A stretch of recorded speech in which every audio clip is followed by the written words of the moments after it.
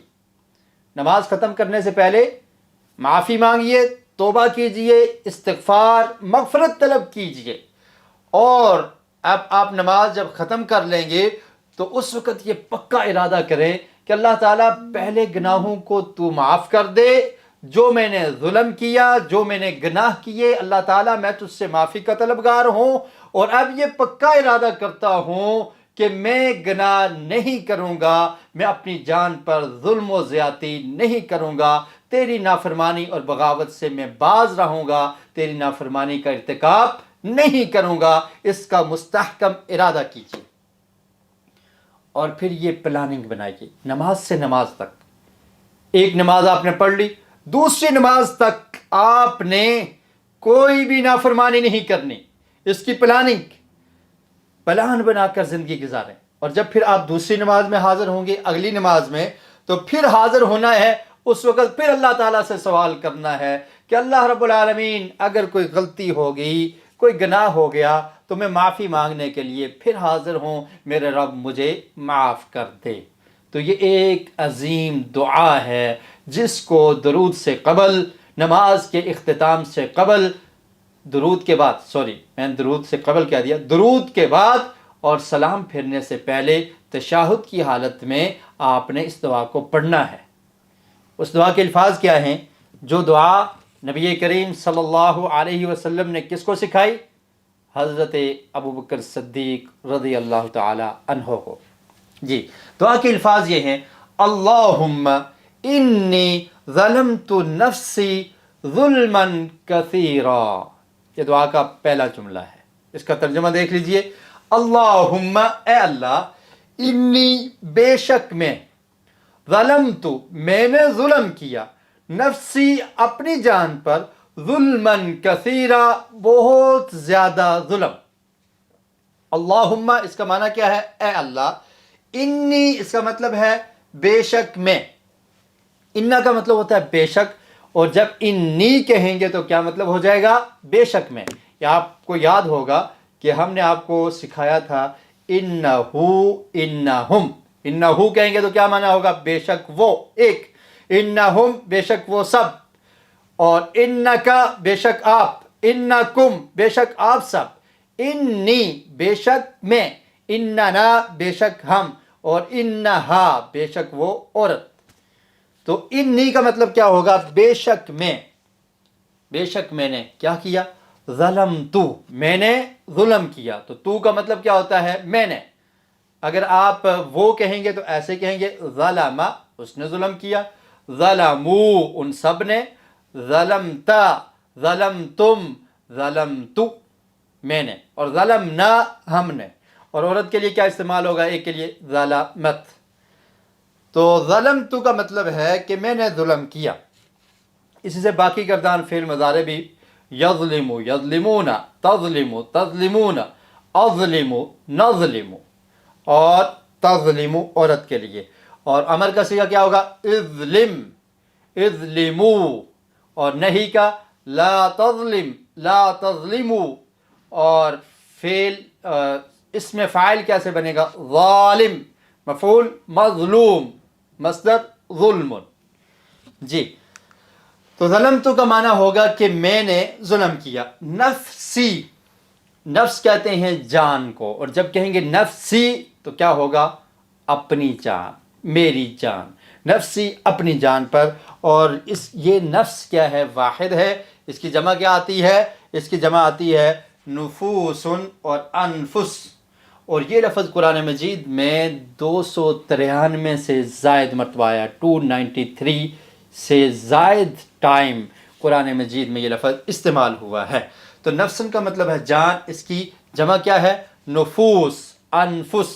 اور اس جمع کو عربی گرامر کی زبان میں کیا کہتے ہیں؟ جمع مکسر. مکسر کا مطلب ہوتا ہے ٹوٹی ہوئی جمع، کہ جس جمع کو بناتے ہوئے واحد کے الفاظ سلامت نہ رہیں اسے جمع مکسر کہا جاتا ہے. اور اس کے مقابلے میں ایک جمع ہے، اس کو کہا جاتا ہے جمع سالم. یہ آپ پہلے پڑھ چکے ہیں، جیسے مسلمون سے مسلمون. مسلمون یہ واحد ہے، جب آپ جمع بنائیں گے تو واحد کے آخر میں واو نون کا اضافہ کر دیں گے، مسلمون، یا نون کا اضافہ کریں گے تو مسلمین بن جائے گا. اس کو جمع سالم کہتے ہیں کیونکہ واحد کا صیغہ اس میں سلامت رہا ہے، وہ ٹوٹا نہیں ہے. جبکہ جمع مکسر میں واحد کا صیغہ سلامت نہیں رہتا. آپ کے سامنے دیکھیے نفسن ہے، تو جب آپ اس کو جمع بنائیں گے تو یہ اسی حالت میں سلامت نہیں رہے گا بلکہ ٹوٹ جائے گا. درمیان میں کیا آ جائے گا؟ واو آ جائے گا. تو نفوسن، وہ ترتیب سلامت نہ رہی. اور اسی طرح انفس بن گیا تو شروع میں الف لگ گیا، تو یہ اس کی وہ حالت سلامت نہ رہی، اس لیے اس کو جمع مکسر کہا جاتا ہے. جی، تو یہاں تک مطلب ہو گیا ظلمت نفسی ظلمن کثیرا. ظلمن ابھی آپ نے پڑھا تھا کہ ظالم، مظلوم اور ظلم یہ مصدر ہے، اسم مصدر. تو ظلم کا مطلب کیا ہے؟ ظلم. کثیرا بہت زیادہ. اور قرآن مجید میں یہ لفظ 74 سے زائد مرتبہ استعمال ہوا ہے. جب یہ کہہ دیا ظلمت، میں نے ظلم کیا، اس کے بعد تاکید کے لیے دوبارہ سے کہا ظلمن کثیرا، بہت زیادہ ظلم. کہ اللہ تعالیٰ میں نے اپنی جان پر گناہ کر کے، معصیت کر کے، خطائیں کر کے، گناہوں کا ارتکاب کر کے، بغاوت کر کے، تیری نافرمانیاں کر کے میں نے اپنی جان پر بہت ظلم کیے ہیں. ظلمن کثیرا، بہت زیادہ ظلم کیے ہیں. تو اس تصور کے ساتھ، تصور، احساس اور دعا کے ساتھ آپ نے یہ پریکٹس بھی کرنی ہے اور نماز میں اس کو پڑھنا بھی ہے. زبانی یاد کر لیجئے. پہلا جملہ کیا ہے؟ اللہم انی ظلمت نفسی ظلما کثیرا. کہ انسان یہ تصور کرے، اپنے گناہوں کو اپنے ذہن میں لے آئے کہ میں نے کتنے ظلم کیے ہیں.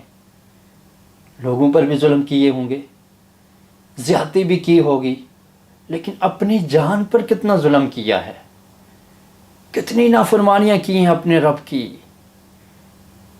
کتنے گناہوں کا ارتکاب کیا ہے. ظلمن کثیرا. اس کا نقصان کس کو ہو رہا ہے؟ میری جان کو ہو رہا ہے. یہ گناہ، یہ معصیت، یہ نافرمانیاں، یہ بغاوت مجھے جہنم کی آگ کی طرف لے جائے گی، اور جہنم میں میری جان کو، میرے جسم کو، میرے بدن کو جلنا ہوگا.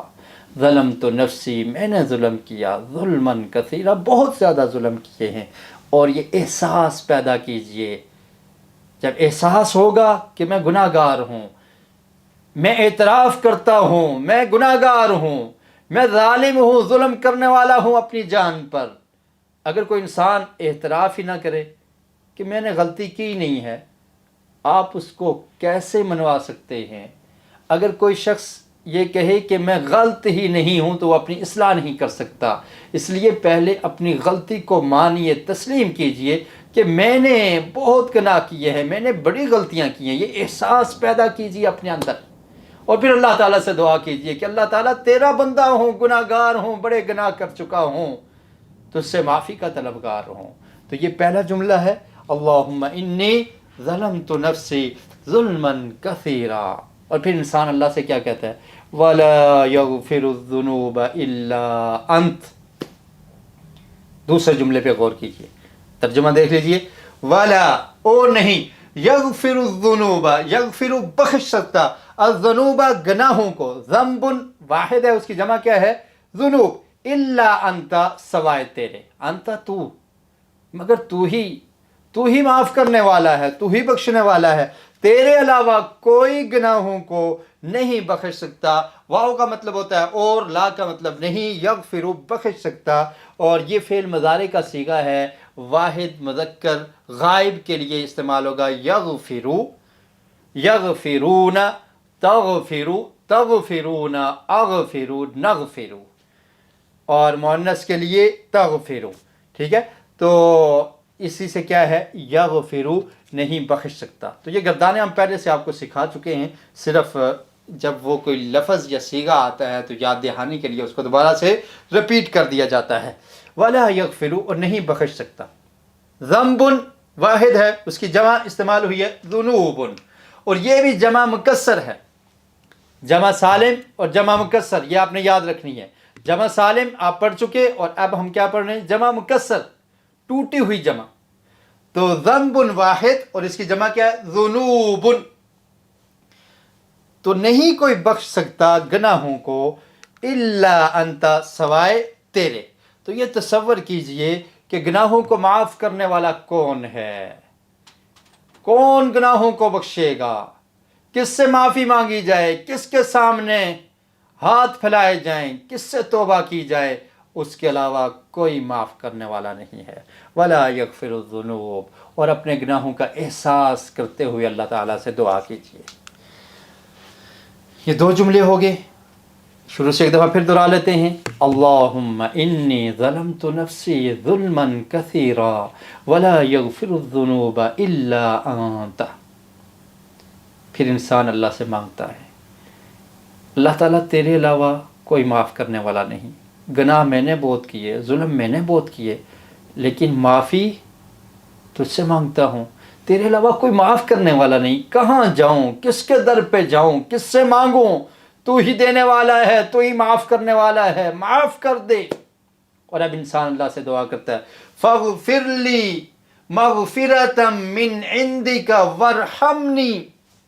دیکھیے کتنی پیاری دعا ہے، فاغفر لی، پس اغفر لی، بخش دے، لی، مجھ کو۔ اغفر کا مطلب کیا ہے؟ یہ ہم پیچھے پڑھ چکے ہیں کہ فعل امر کا صیغہ ہے، یہ دیکھیے، اغفر، اغفر، اغفرو، معاف کر، معاف وہ تم سب کرو، لا تغفر، لا تغفرو، تو اس سے کیا ہے؟ فاغفر لی، تو معاف کر دے، بخش دے، لی، مجھ کو۔ مغفرتاً مصدر ہے، فعل اسم فاعل ہے، غافر، مغفور اور مغفرتاً، ٹھیک ہے؟ مغفرتاً بخشنا، من عندک، اپنے پاس سے، یعنی اپنی خاص بخشش سے، تو ہی بخشنے والا ہے، تو مجھے بخش دے اپنی خاص بخشش سے، ورحمنی، اور تو رحم فرمانی مجھ پر۔ جی، اور یہ پیچھے ہم نے پڑھا، فاغفر لی مغفرتم من عندک، مغفرتاً ایسی بخشش جو تیرے پاس سے ہو، تیری خاص بخشش کا میں محتاج ہوں۔ تو کیا لفظ استعمال ہوا؟ مغفرتم من عندک، اور جب کہیں گے عندک تو مراد ہوگا تیرے پاس سے، اور جب کہیں گے عندہ تو کیا معنی ہوگا؟ اس کے پاس سے۔ تو یہ دیکھ لیجئے، عندہ، عندہم، عندک، عندکم، عندی، عندنا، عندہا۔ جی، ورحمنی، آخر ورحمنی واو کا مطلب اور ارحم فعل امر ہے، اور معاف فرما، رحم فرمانی مجھ پر۔ تو تصور، احساس اور دعا کے ساتھ پریکٹس کیجئے کہ آپ اللہ تعالیٰ سے معافی مانگ رہے ہیں، فاغفر لی مغفرۃ من عندک ورحمنی انک انت الغفور الرحیم۔ دعا کے آخری الفاظ، انک، بے شک تو، انت، تو ہی، الغفور، بخشنے والا ہے، الرحیم، بے حد رحم کرنے والا ہے۔ انکا، بے شک تو، یہ ہم پہلے پڑھ چکے، انکا کا مطلب بے شک، اور انکا کہیں گے تو بے شک تو، انتا کا مطلب تو ہی، اور الغفور، بخشنے والا، مغفرت کرنے والا، اور توبہ قبول کرنے والا۔ اسی سے استغفار اور مغفرت کے لفظ بھی نکلے ہیں۔ جی الرحیم کا مطلب ہے مسلسل رحم کرنے والا. یہ سورہ فاتحہ کا ترجمہ جب ہم نے پڑھا تھا کورس کے آغاز میں تو اس وقت آپ کو بتایا تھا کہ الرحمن اور الرحیم میں کیا فرق ہے. تو رحیم میں تسلسل پایا جاتا ہے، الرحیم مسلسل رحم کرنے والا، تو ہی بخشنے والا ہے اور مسلسل رحم کرنے والا ہے. تو اس طرح سے یہ دعا ختم ہوگی. میں دوبارہ سے ریپیٹ کر دیتا ہوں، اس دعا کو آپ تمام حضرات نے یاد کرنا ہے اور نماز میں اس کو پڑھنا ہے. اللہم انی ظلمت نفسی ظلما کثیرا ولا یغفر الذنوب الا انت فاغفر لی مغفرۃ من عندک وارحمنی انک انت الغفور الرحیم. جی اب جمع بنانے کے دو طریقے. آج ہم نے جو جمع پڑھی ہے وہ کون سی ہے؟ جمع مکسر، بروکن پلورل. اور اس سے پہلے ہم پڑھ چکے ہیں جمع سالم، سالڈ پلورل. مسلمون، مسلمین، کافرون، کافرین، یہ کیا ہے؟ جمع سالم ہیں. کافر کی جمع کیا آتی ہے؟ کافرون. واحد کا صیغہ سلامت رہا، آخر میں واو نون کا اضافہ کر دیا. کافرین، واحد کا صیغہ کافر سلامت رہا، آخر میں یا نون کا اضافہ کر دیا. مسلمون واحد ہے، یہ سالم رہا، سلامت رہا، اور آخر میں ہم نے واو نون کا اضافہ کر کے جمع بنا دی مسلمون یا مسلمین، یا نون کا اضافہ کر دیا. جمع مکسر کیا ہے کہ اس میں واحد کے صیغے میں ٹوٹ پھوٹ پیدا ہو جاتی ہے. انفس، نفسن کی جمع انفس اور نفوس. ذنبن کی جمع کیا ہے؟ ذنوب. تو اس کو کیا کہتے ہیں؟ جمع مکسر. اور جمع مکسر کا ذکر واحد مؤنث کے صیغوں کے ساتھ ہوتا ہے. جب جمع مکسر آئے گی تو اس سے پہلے جو صیغہ استعمال ہوگا وہ کون سا ہوگا؟ واحد مؤنث کا. جیسے اردو کی ایک مثال دی ہے کہ میری اولاد پڑھتی ہے. اولاد اگر بچے ہوں تبھی جب آپ جمع بول رہے ہیں تو یہ اردو کی مثال ہے. آپ یہ نہیں کہیں گے کہ میرا اولاد پڑھتا ہے، بلکہ کیا ہوگا؟ میری اولاد پڑھتی ہے. اس میں بچے بچیاں دونوں ہوں تب بھی میری اولاد پڑھتی ہے، صرف بچے ہوں میری اولاد پڑھتی ہے. تو اس لیے اس کو جمع مکسر میں بھی یہی ہوتا ہے کہ ہم اس سے پہلے مؤنث کا صیغہ استعمال کرتے ہیں، واحد مؤنث کا. جی جمع سالم کی مثالیں کیا ہیں؟ مسلمون، اس سے جمع سالم کیسے بنے گی؟ مسلمون، مسلمین. کافرون، کافرون، کافرین. اور جمع سالم کے بنانے کا طریقہ ہم آپ کو بتا چکے ہیں، بالکل آسان ہے. کافرون، اس کے واحد کے آخر میں واو نون کا اضافہ کریں گے، کیا ہوگا؟ کافرون. یا نون لگا دیں گے، کیا بن جائے گا؟ کافرین. مسلمون سے مسلمون، مسلمین. بہت ایزی ہے جمع سالم. عابدون سے کیا ہوگا؟ عابدون، عابدین. فاسقون سے کیا ہوگا؟ فاسقون، فاسقین. جمع مکسر کی مثال ہے دو تو آج آپ نے پڑھی. نفسن، یہ واحد ہے، اس کی جمع کیا آئے گی؟ نفوسن، انفس. اور ذنبن پڑھا، اور ذنبن کی جمع کیا آئے گی؟ ذنوبن. اس کے علاوہ تین مثالیں آپ کو اور دی جا رہی ہیں. قلمن، اس کی جمع کیا آئے گی؟ اقلامن. اور ذنبن، اس کی جمع ذنوبن. نفسن، نفوسن، انفس. کتابن کی جمع کیا آئے گی؟ کتبن. موتن، اس کی جمع کیا آئے گی؟ امواتن.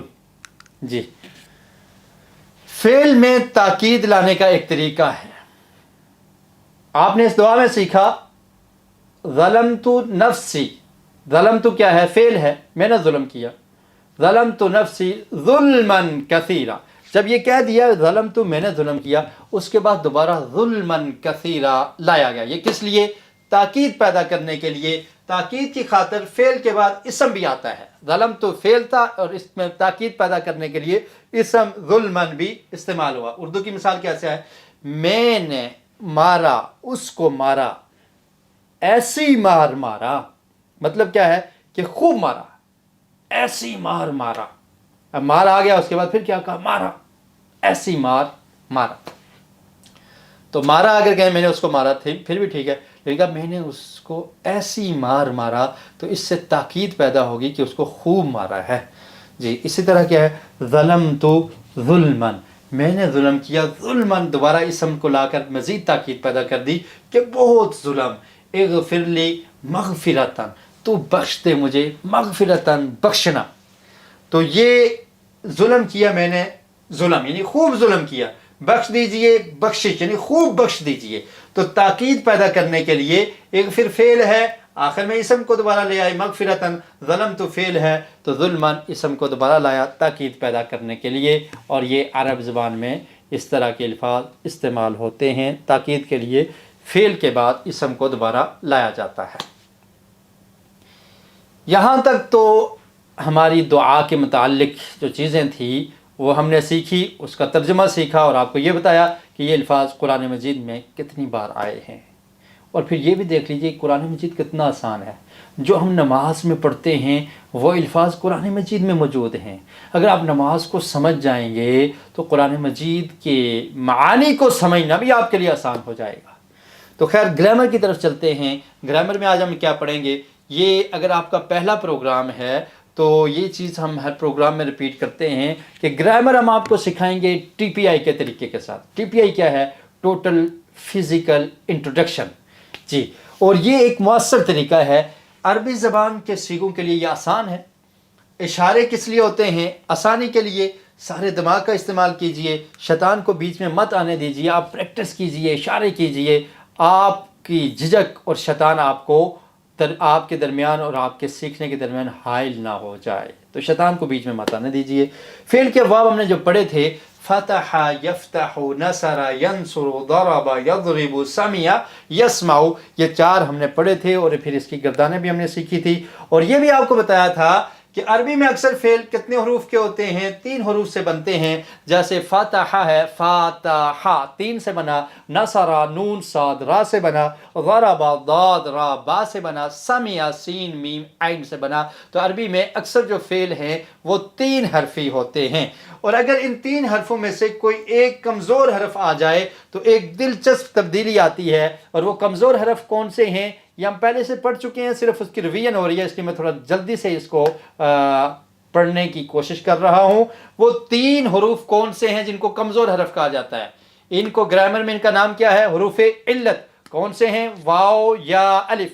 یہ 3 ہیں اور ان کی آواز نکلتی ہے ایسے او، آ، ای. تو یہ کمزور ہیں کیونکہ یہ تھک جاتے ہیں، مگر ان کی خوبصورتی یہ ہے کہ یہ ایک ٹیم میں کام کرتے ہیں، یہ بدلتے رہتے ہیں ایک دوسرے سے. تو بدلنے کا انداز ان کا دیکھیے. اس گردان میں قال، قالو، تو یہ فعل ماضی کی گردان ہے، قال، قالو. اور اس کے بعد قلت، قلتم، قلتو، قلنا. اور مونس کے لیے قالت. فعل مضارع یقول، یقولون، تقول، تقولون، اقول، نقول. اور مؤنث کے لیے تقول. جی، اب یہاں پر آپ دیکھیں کہ یہ اتنے کمزور ہیں. اس میں تھا نا واو استعمال ہوا ہے، قال الف ہے، اور تو اس میں الف کا استعمال ہوا ہے.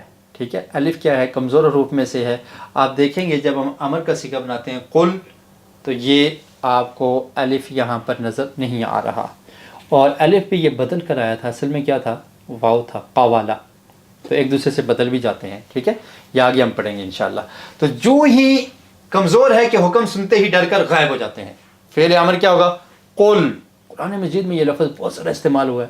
قل یا ایھا الکافرون، قل اعوذ برب الفلق، قل اعوذ برب الناس. جی، یہ عام سمپل مثالیں میں نے آپ کے سامنے رکھی ہیں. تو قل کا مطلب کیا ہوتا ہے؟ کہہ دیجئے. تو یہ یہاں پر آپ کو نہ واو نظر آ رہا ہے نہ الف نظر آ رہی ہے. تو یہ فعل امر میں یہ غائب ہو جاتے ہیں کیونکہ یہ کمزور حرف ہیں اور یہ غائب ہو جاتے ہیں. کمزور حرف کتنے ہیں؟ واو، الف، یا. جی، قولو، لا تقل، لا تقولو. جی، آگے چلتے ہیں. 3 حروف ایک دوسرے کو بدلتے رہتے ہیں، یہ ٹیم میں کام کرتے ہیں، واو، یا، الف.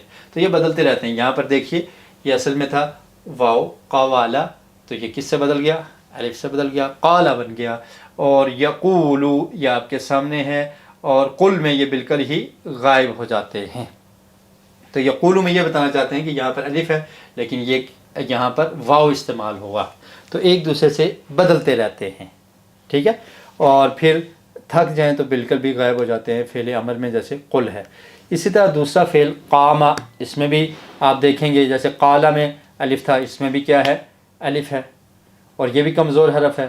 یہ بھی ایک دوسرے سے بدلتے رہتے ہیں. یہ خود الف بدلا ہوا ہے، اصل میں تھا قوامہ تو اس سے قامہ بن گیا. اور اسی طرح فعل امر میں آپ دیکھیں قوم غائب ہو گیا، نہ الف نظر آ رہی ہے نہ واو نظر آ رہا ہے. قومو لا تقم لا تقومو.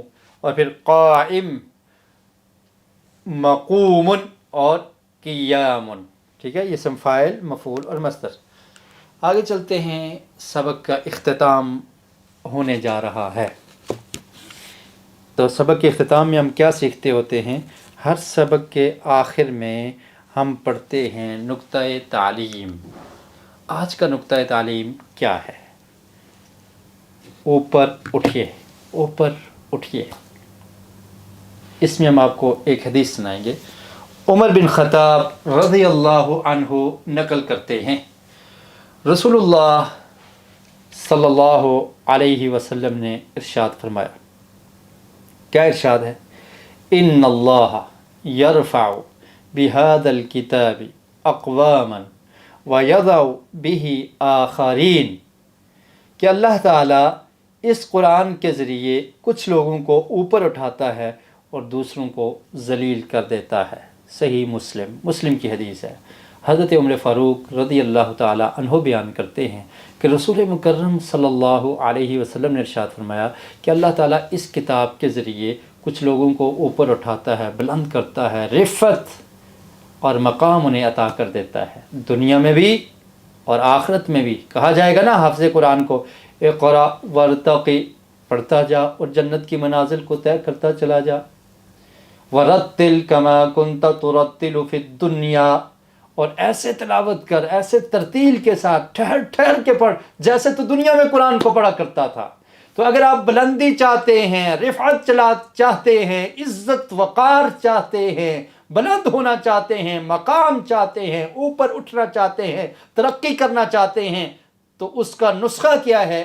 کتاب اللہ کو، اللہ کی کتاب کو، کلام اللہ کو، قرآن مجید کو سینے سے لگا لیجئے، اس کو پڑھیے، اس کو سمجھیے، اس پہ غور و فکر کیجئے، تدبر کیجئے، اس پر عمل کیجئے، اس کے مطابق اپنی زندگی بسر کیجئے، اس کی تعلیم کو دنیا کے دیگر لوگوں تک پہنچائیے. اللہ تعالیٰ آپ کو مقام عطا کر دے گا، آپ بلند ہو جائیں گے.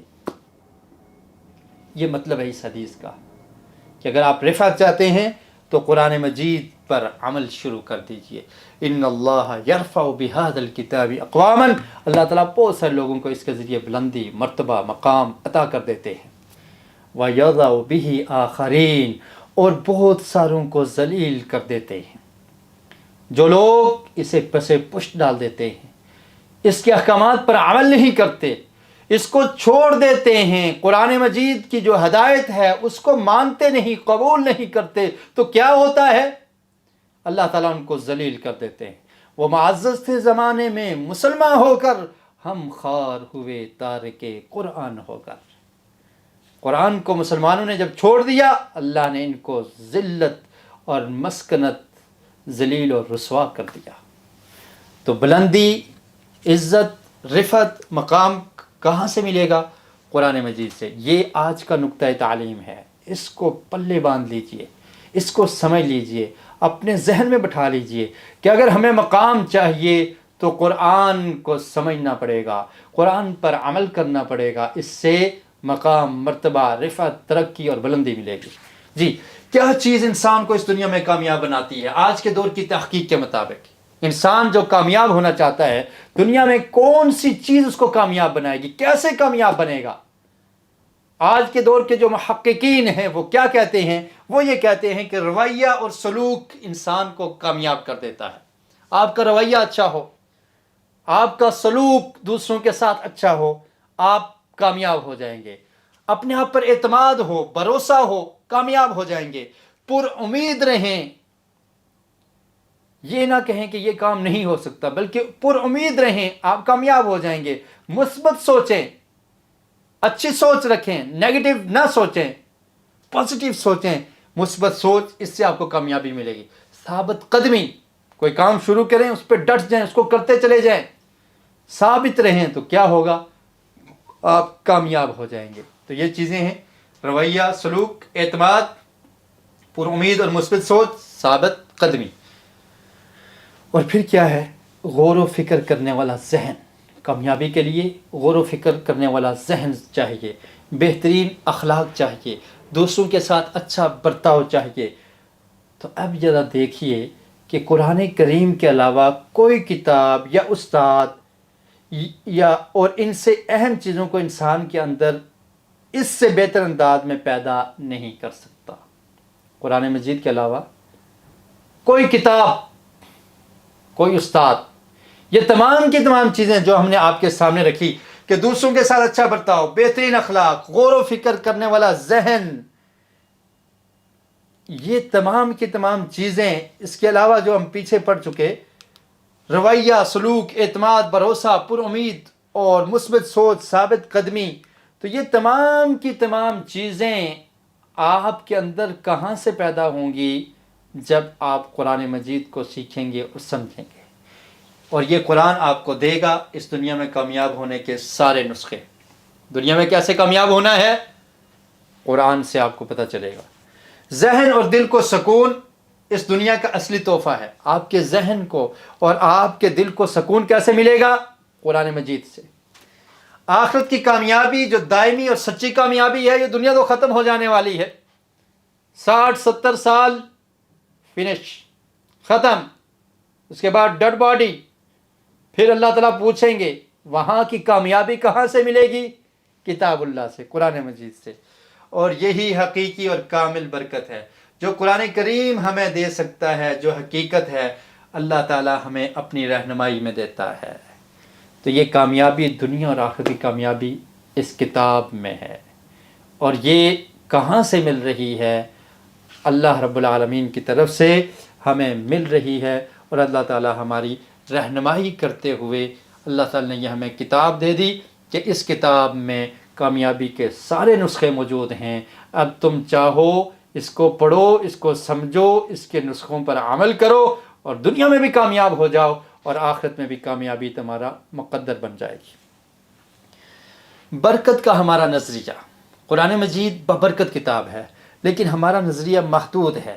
قرآن کریم کو محدود برکت کے نظریے سے نہ دیکھیے کہ صرف پڑھ لیں گے، گھر میں رکھیں گے، برکت ہو جائے گی. محدود نظریہ نہیں، بلکہ اس کو دنیا اور آخرت کی کامیابی کی کتاب سمجھتے ہوئے پورے دھیان اور توجہ کے ساتھ پڑھیے کہ دنیا میں اگر کامیابی چاہیے تو قرآن سے مل جائے گی، آخرت کی کامیابی چاہیے تو قرآن کو غور و فکر کریں، تدبر کریں، سوچئے، فکر کیجئے. پہلی چیز قرآن کو پڑھنا سیکھیے. پڑھنے کے ساتھ اس کا معنی اور مفہوم سمجھنے کی کوشش کیجئے کہ قرآن ہمیں کیا کہہ رہا ہے. جب آپ کو وہ سمجھ آ جائے گا پھر آپ اس پہ غور و فکر کر سکیں گے. اور غور و فکر اور تدبر کرنے سے آپ کا ذہن روشن ہو جائے گا، آپ کو دلی سکون اور چین ملے گا. پھر آپ قرآن مجید سے آپ کو وہ نسخے ملنا شروع ہو جائیں گے جو کامیابی کے نسخے ہیں. تو قرآن کو پڑھنا، قرآن کو سمجھنا، قرآن پر غور و فکر کرنا اور اس پر عمل کرنا اور اس قرآن کو نشر کرنا، یہ ایک مسلمان کی ذمہ داری ہے. تو اس کو محدود صرف برکت کے لیے، محدود برکت کے نظریے سے نہ سوچئے، بلکہ سوچئے کہ کامیابی کی کتاب ہے، یہ دنیا اور آخرت کی کامیابی کی کتاب ہے، لہٰذا اس کو ہم نے پورے دھیان کے ساتھ پڑھنا اور سمجھنا ہے. اب تک ہم نے 18 اسباق مکمل کیے. نماز کے اہم حصوں کے ساتھ ساتھ کتنے الفاظ ہم نے سیکھے ہیں؟ 117 الفاظ سیکھے ہیں. کتنے؟ 117 اونلی 117 الفاظ سیکھے ہیں. لیکن یہ قرآن مجید میں کتنی بار آئے؟ 38,122 بار آئے ہیں. 117 الفاظ ہم نے آپ کو سکھائے ہیں 18 اسباق میں، اور یہ قرآن مجید میں 38,122 مرتبہ آئے ہیں. اور قرآن مجید کے کل تقریباً الفاظ کتنے ہیں؟ 78,000 الفاظ ہیں. نبی کریم صلی اللہ علیہ وسلم کا فرمان، خیرکم من تعلم القرآن وعلمہ، تم میں سے بہترین وہ ہے جو قرآن مجید کو سیکھتا ہے اور سکھاتا ہے، اس کی تعلیم دیتا ہے اور اس کی تعلیم حاصل کرتا ہے. اللہ تعالیٰ نے جب اس مبارک سلسلے میں ہمیں شامل ہونے کی توفیق دی ہے تو اب دعا کیجئے کہ اے اللہ اسے ہمیشہ جاری رکھنے کی توفیق نصیب فرما دے. کہ داہیہ کیجئے، اللہ سے عہد کیجئے کہ آپ اللہ کی کتاب کو پڑھیں گے، سمجھیں گے، غور و فکر کریں گے، تدبر کریں گے، اس کو اپنائیں گے. اور اس کے لیے پلاننگ کیجئے، ڈیلی کچھ وقت نکالیے۔ اللہ رب العالمین ہمیں عمل کی توفیق نصیب فرمائے۔ سبحانک اللہم وبحمدک اشہد ان لا الہ الا انت استغفرک واتوب الیک۔